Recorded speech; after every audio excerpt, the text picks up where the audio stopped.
blog us here. But the beauty of technology, it works sometimes and sometimes it doesn't. Hello. Rosey. Hello. We're on False. Yeah. We are here on False Count Radio. How are you today? What's going on? We're here just to have the roundtable. Dilo, go ahead. Rosey, Dilo, how are you doing, man? Dilo, what up, brother? What's up, my dog? We're just waiting for everybody else to get here into the chat room. But so far, it's just you and myself. Bull Buchanan will be joining us shortly, and so will Koko Ware. And just to give you an update, we're just going to talk a little bit about what's going on with us in this business and what has happened to our friends over the last couple of days and over the last couple of years. Cool. So sounds good. I'm trying to get Bull Buchanan on right now, but just for me and you. And love the joys of being a father, hearing them in the background. What is your feeling about the recent death of Andrew? Too soon. Too soon, just like a lot of other wrestlers. It sucks. It's definitely unfortunate. And just like anybody else that knew Andrew, all our condolences.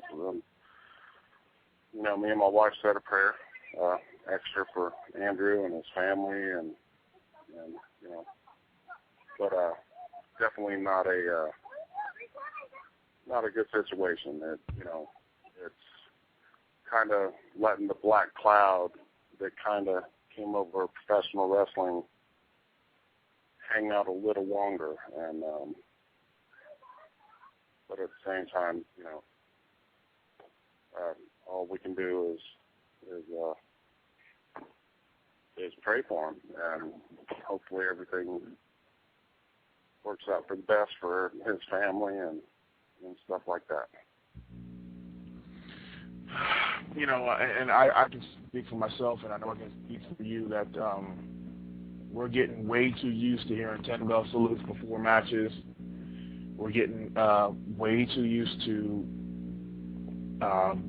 hearing about one of our friends passing. And I think I put it on my MySpace. I said, sad but not unexpected, because you almost grow callous because you feel if it takes too long, you're like, man, what's happening? Because for a while there, it seemed like every other day one of us was passing, and it's almost become an expected part of this industry. Yeah, well, that's where that black cloud kind of keeps hovering around the same town, and that town happens to be professional wrestling. And of course, nobody wants to see rainy days, but unfortunately it's going to happen. But at the same time, it's just a shame. There's every man wakes up and wipes his own ass, so to speak. So, it's not by far, we've all been released from the same company, and we've all been to the same dance. But at the same time, nobody's responsible for anybody's actions except that person. And wish to God that it was a different scenario, and the outlook on everything in general was a little bit better. But hello. Sorry, ladies and gentlemen, sorry to interrupt. We also have Koko Ware here on the line, and Bull Buchanan. They're now on the line. We're talking about, about the business there. Sorry about that. Sorry, Rosey. Bull Buchanan, are you there? Hey, bro. Hey, how are you doing? Just want to welcome you into the roundtable, and I think we have Koko Ware. Are you there as well? Oh, yeah. Gentlemen, how is everybody doing? I just wanted to get everybody on the same page here. Rosey and I were just having a little conversation about the black cloud that is the boys passing, and it's becoming an all far too common occurrence in our industry. And just throw it out there. Anybody's thoughts? Anybody's comments? Well, this is Koko Ware. I just want to say, man, I know what the family's going through. I've been through it with my parents and my mother and father, so I kind of know, I can relate to it. I'm sure we all have, if you have lost a loved one. But I just want to say, man, to Taz's family, God, he's gone to a better place, and whatever the reason that he left, man, we just lost a good friend, and he will never be forgotten. Just everybody just kind of, we all got to go that same way, so we might as well just get ready. But I just hate to end his life as an early career that he lost his life at a young age. I'd like for everybody to live just a little bit longer, as long as they can. Man, it's shocking to everybody. It's heartbreaking, and man, I'm telling you, my heart just goes out to the whole wrestling world and the fans out there also. Yeah, I agree. I mean, it's I got in on the conversation right where D'Lo was saying. You just kind of almost get used to it. It's happened so many times, and just in my career and D'Lo, we've been in about the same amount of time, and I can imagine, what Koko's seen in his career. But yeah, I mean, it's real sad, but it seems like the more it happens, the less surprised you are. Doesn't make it hurt any less. I mean, but yeah, I mean, it's the shock factor's kind of wore off the whole thing. I mean, you never know when you're going to wake up and find out that another one of the guys is gone.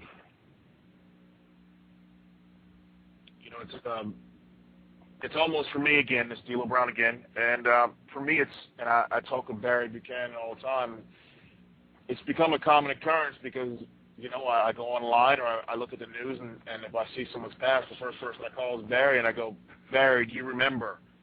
And he goes, yeah, and I go, well, he's passed, and then it's like, oh man, and you sit there and you're dumbfounded, you're shocked, and it's like, my goodness, when is this going to stop?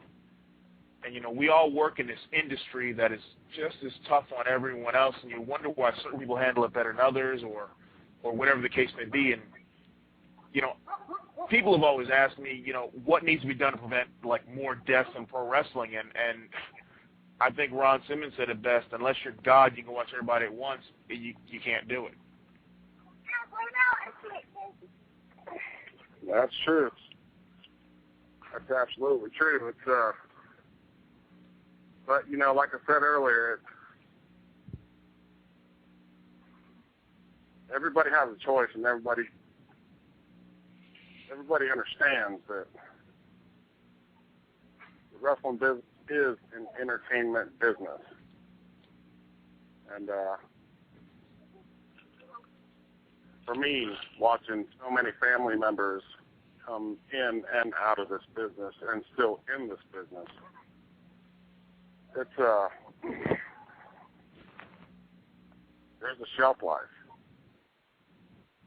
and that's why I always express to anybody that asks me about getting into the professional wrestling business, look, be prepared to do something other than professional wrestling. It's not something that's going to last forever. Hopefully,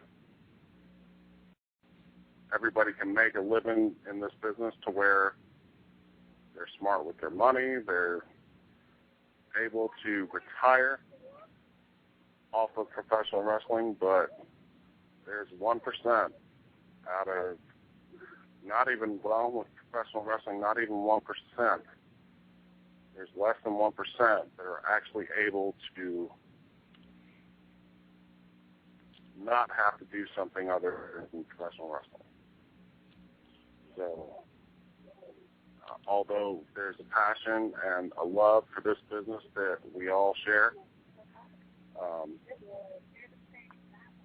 there's a lot of people that are going to have to come to terms and realize that you're going to have to do something other than professional wrestling, especially if you have families, little ones, and other things, you know. You're going to have to do something else to provide for your family. I'm a father of 3, and I'm very happy to say that although I love professional wrestling, am I going to have to move on to something else that's going to provide for my family? Yeah, I'm probably going to have to do that. Although I've done a lot of good things with the money that I earned, I'm still going to have to provide and secure my family. And you're right. You're right. Okay, go ahead, sir. Go ahead, Koko. Yeah, you're exactly right. You know.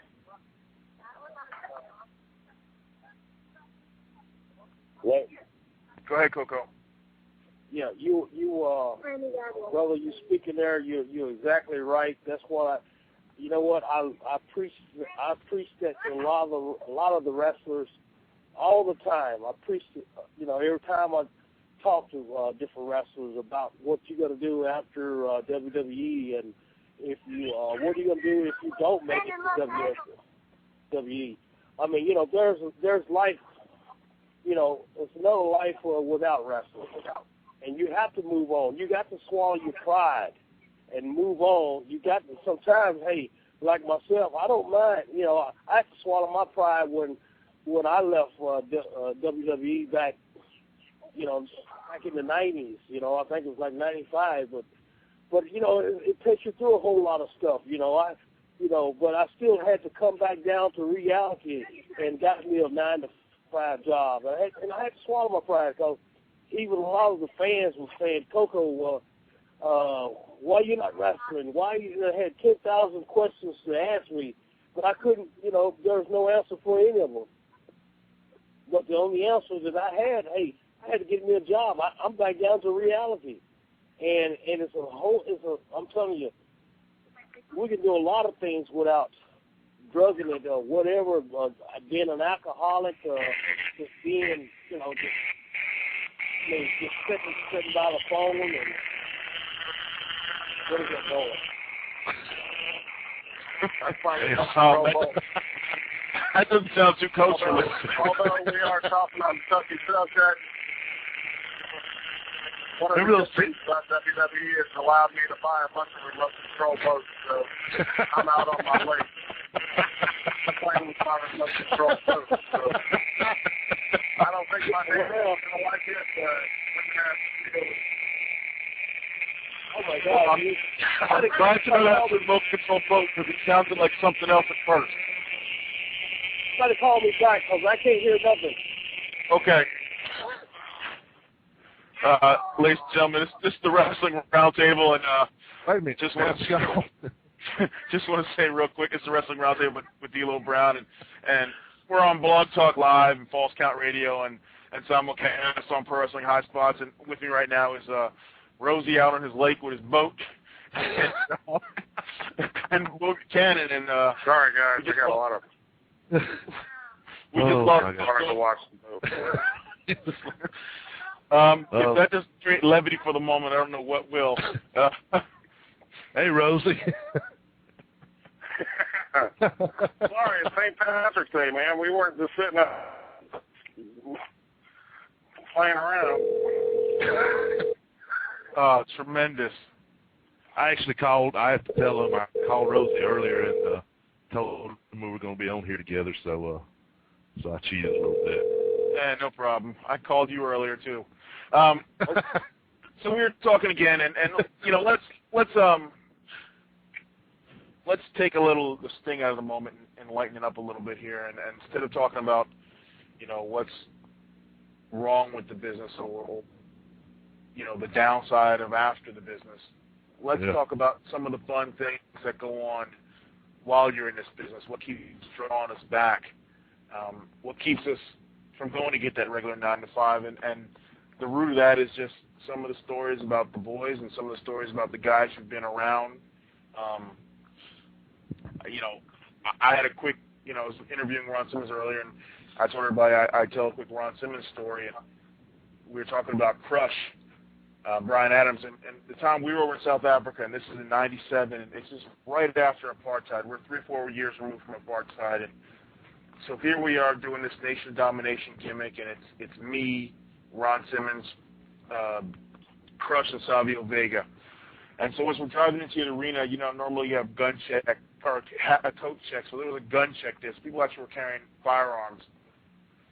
So we're told to go out and cut a promo, and Ron's told to go on and heat it up, you know, get it going, get it hot, and get it bothered. So we stand in the ring, and we're surrounding this soccer stadium by probably 20 or 30,000 people. Ron looks up, and he goes, "Now I'm going to tell you people something." He looks over at Crush, and goes, "Tell him, Crush." And Crush looks at Ron, dumbfounded, bewildered. The only white guy in the ring, in this sea of humanity, wondering why he's there. He gives the greatest promo I've ever heard in my life. He grabs the mic, he looks around, and he goes, "Brother, when I get you in the ring, oh, brother." And he throws the mic back to Ron Simmons and goes hide in the corner. And Ron goes, "Just like that," and drops the mic, and that's his great promo. You know, that's, to me, things like that are the things that keep me drawing back to this business. It's those moments of levity with the boys. And I'll throw it out to my partners here. Anybody want to shoot out some stories, something like that? You know what? This is Bull. On the opposite end of that story, on the South African deal, I'm not sure if it was on the same trip, but pretty close to the same time that they went over as a nation of domination, they were just putting together the Truth Commission, which was, you know, supposedly South African. So, you know, none of us guys are South African except for the original manager of the group, Commandant. And this guy was a real piece of work. I mean, he was South African. He was an actor in South Africa. And make a long story short, he was actually a soldier in the South African army, and he was very much against apartheid. But he really had some stories, and we kind of wondered between the other 3 members of the group sometimes if he, you know, got a little shell shocked or something. So one night we're down in Memphis, Tennessee, we're driving, and WWE had rented us a minivan for us all to ride in. So the Commandant is sitting shotgun. I think Kurgan was driving, and me and Mantar are sitting in the back. Well, Mantar has one of these these little pin lights, these laser lights, you know, puts a point on something. So he's messing around with it, playing around, you know, shining at people going down the road. You know, probably caused a couple of wrecks, we don't know. But so finally he starts shining on the Commandant, who's trying to nod off sleep. So this guy, you know, I don't think he really thought about it at the time, but this guy was like a special op, you know, dude in the South African army. He opens one eye, sees that red dot on him, freaks out, starts yelling and screaming, "Get down, boys, get down!" Throws himself in the floor. Kurgan flies off the road into the median. I think we're on Interstate 40 or whatever it was, went through Memphis. Flies through the median onto the other side. Me and Halleck are trying to hold on in the back, and this guy's steadily screaming from the time that we finally got the car stopped on the opposite side of the interstate in the grass. He opens the door, throws himself out, and starts crawling through the grass. And it's 5 minutes before we can get him back over to the minivan. Jeez. Koko, you there? Yeah, I'm here. You have any, we were just talking about good road stories and some of the things that draw us back to this business and what makes it so fun, because we spent so much time on the negative side. Any good road stories you got there? Yeah, there was one, man. It was a classic. With the Iron Sheik. I know everybody's familiar with him. And that was during the time that Vince wanted to test everybody, for whatever drugs, any type of drug. It didn't really matter. And he warned us, hey guys, next week we want everybody clean, So Sheik, he was getting himself clean, but he never did pay any attention to what Vince was saying.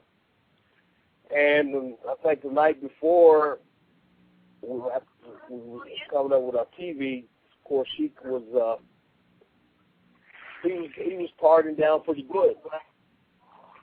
We go to TV the next day, so Vince come back and said everybody's sitting around. Sheik was kind of working out on his clubs, and he said, Sheik, and Sheik jumped up like he stood attention. Yes, sir. Oh, everybody bubble. Yes, sir, bubble. He said, Sheik, you tested positive. Internet radio interview right now.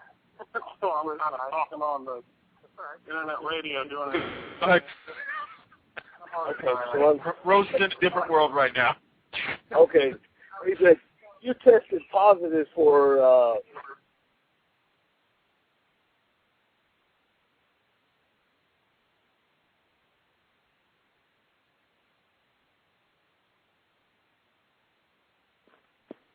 Is everybody there, or did we lose you guys?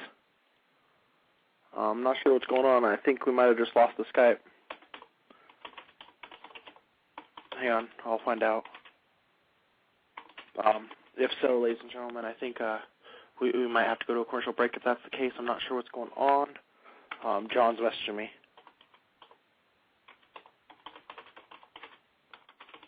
All right, Devo, you still there? Hello?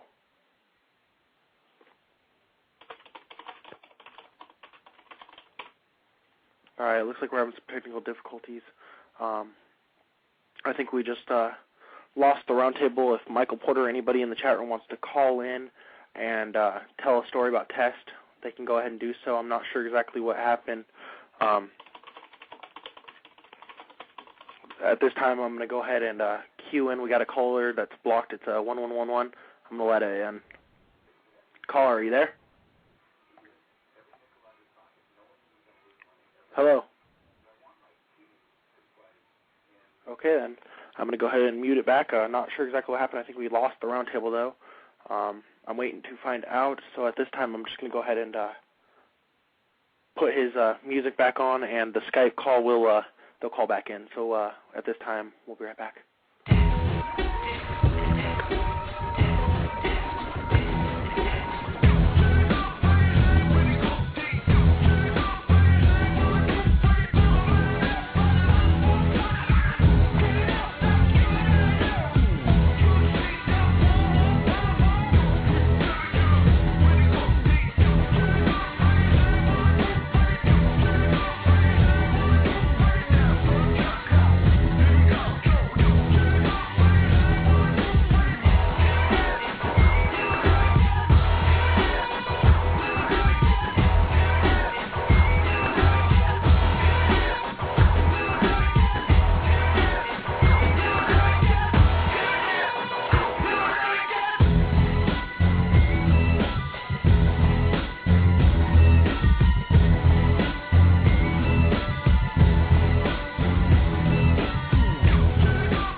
Back, and real quick, all of the wrestlers are back on, including D'Lo Brown, but well, it looks like we have a guest caller, and I'm going to go ahead and put him with the roundtable if you'd like, and that's former WWF ring announcer Michael Porter. Hey, brothers. How are you today? How are you doing? Good. All right. D'Lo, I remember working with you, Devil Mountain Wrestling, down in Martinez, California, when you worked Gangrel. Yes. How you doing, yes, my brother? I remember. I'm hanging there. How are you doing? I'm just as much in shock as everybody is about Andrew's passing on Friday. It's just horrific that we've lost another one. It's something that no matter, I've been in the business around 39 years now total. No matter how often it happens, it's getting old, and I never get used to it, and each passing hits me just as hard, if not harder, than the previous one. I never got a chance to work with Andrew, but I did meet him one time. It was after I left the WWF. Very nice guy. He was, he was loved. He was loved. He was a genuine guy. He was to me. I just told him that I used to work for the company, and he just hardly would shut up. Very nice, very respectful to an old guy like me. And I just wanted to call in and say that even though I never got to work with him, I'm going to miss him a great deal.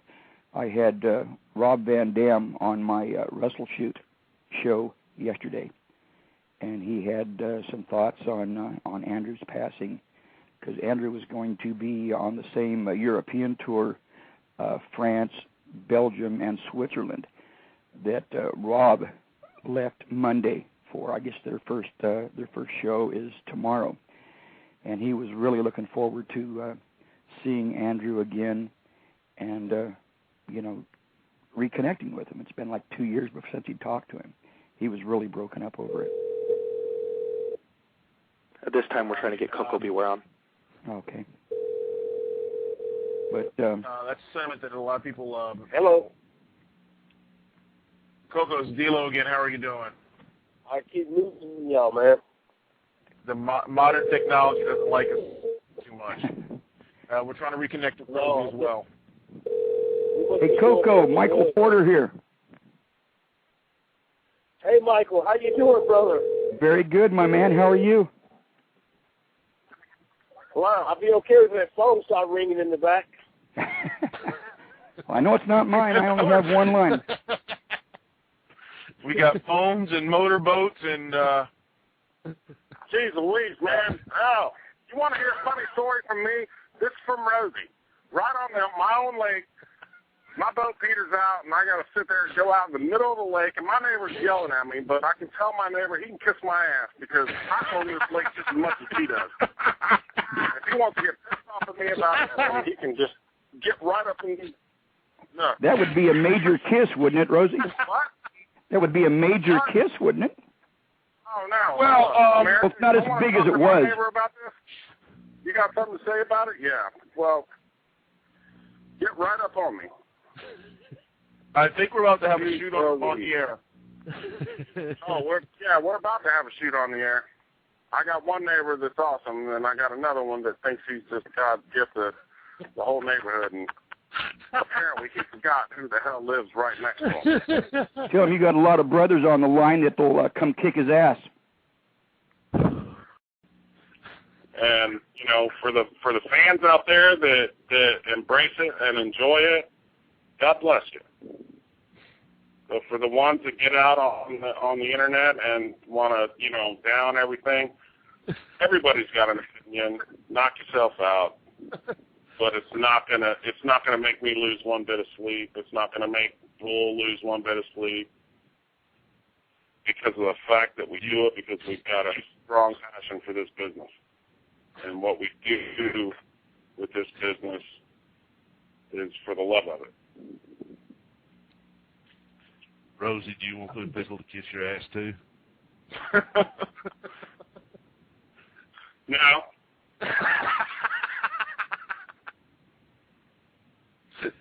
You know, I want Jerry Wessel to kiss my ass. That's who I want. I want Jerry Wessel, my neighbor right down the street, to come over here and just kiss my middle, left, center, right cheek. Wow. And he can bend over, turn his head, and kiss Matt Anoa'i's ass. Sorry to interrupt, guys, but a lot of people in the chat wanted to know about some certain wrestlers who have fallen, your opinions on them, and how your relationships were. Like, one of the names that were brought up was obviously D'Lo and Bull, and I'm pretty sure Rosey has also worked with him. Was Crash Holly. Oh yeah. Well, for me, Crash Holly was that was to me one of the if not the death that got me where I was like, oh, not him. Crash was just full of life, and you know, personally, I had tons of time with him, and him and Stevie Richards used to travel together, and that was one of the good guys out there. Yeah, Crash was a good guy, man.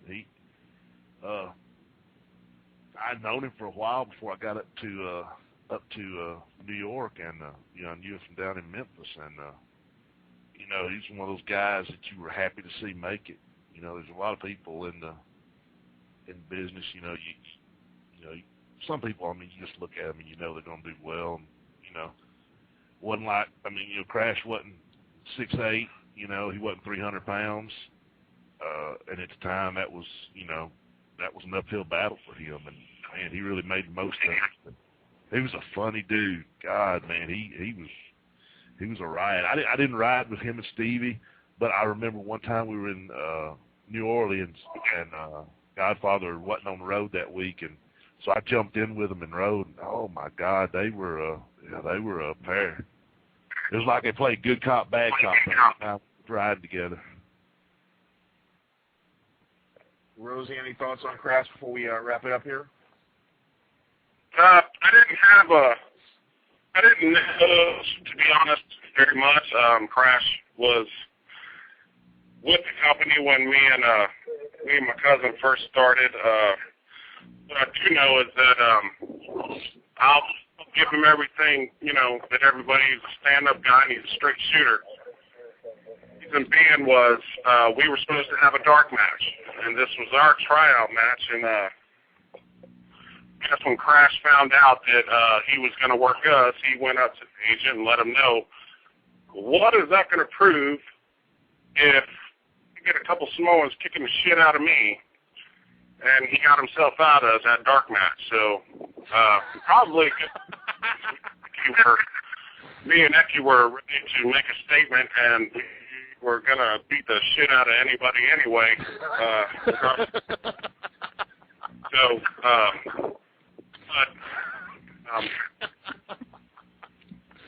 I've never had a problem with Crash. I always thought he was a great guy, just for the short time that and whenever I heard he passed away, it was definitely a hard thing to swallow as anybody in our business has passed away.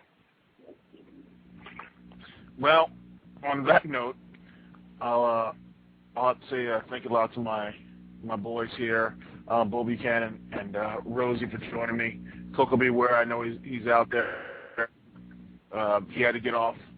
And I'd like to thank all our friends at Blog Talk Live, Falls Count Radio, and our friends over at Pro Wrestling High Spot. This is LeBron for the Roundtable. I'd like to wish you all the best in all your future endeavors. Everybody out there? Oh, my God. Dude, I am sweating. I've been laughing so hard. Are we off the air? No. Are we off the air? We're still on. Oh, my God. Hey, it's true. Well, that invitation still stands. If we're on the air, anybody's got some bullshit to say about wrestlers, fling my ass. Ladies and gentlemen, this has definitely been quite the quite the show. We've got about 2 minutes left, and I know that the guys are still wrapping up on their end to say their goodbyes to each other. We'll be back 1 minute with these guys. We've heard a lot of great comments, of course, of Test, of course, and, a lot of great memories. I am still on, of course, and I'm going to be queuing them back in a minute. I'm just waiting for Juice and Jobber to let me know that they're ready. Everyone, of course, was shocked by the death of Test, and you've heard, like I said, we've read some great stories. We've got some great callers that have called in, and definitely this has been a great episode. And I'm going to go ahead and cue Juice and Jobber and D-Lo Brown and Alex back on here in 1 second, so we'll do that right now. All right, guys, I'm here. Okay. I just wanted to give you guys time to have a private wrap-up session. Right. So, I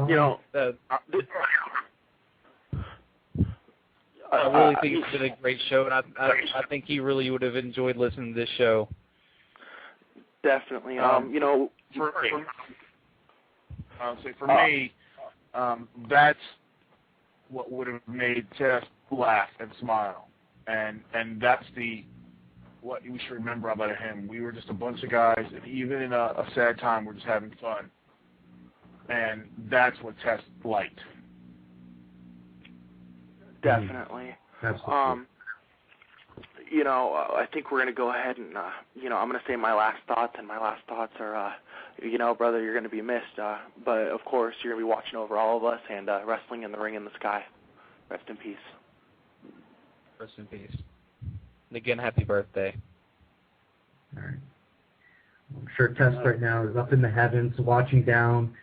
As he's probably having a good match with Owen Hart right now, Indeed. Definitely. I do want to, before we go, I do want to do a 10 bell. Why don't we go ahead and do that 10 bell right now, and then we'll be done. So, if you guys want, you guys can go ahead and end your guys' call as well as the Pro Wrestling High Spot, because the 10 bells can be the end. So. Right. All right. Thank you all for tuning in. I know this is a sad time for us, but hopefully we have just at least enlightened everybody's thoughts on him, and we're done now.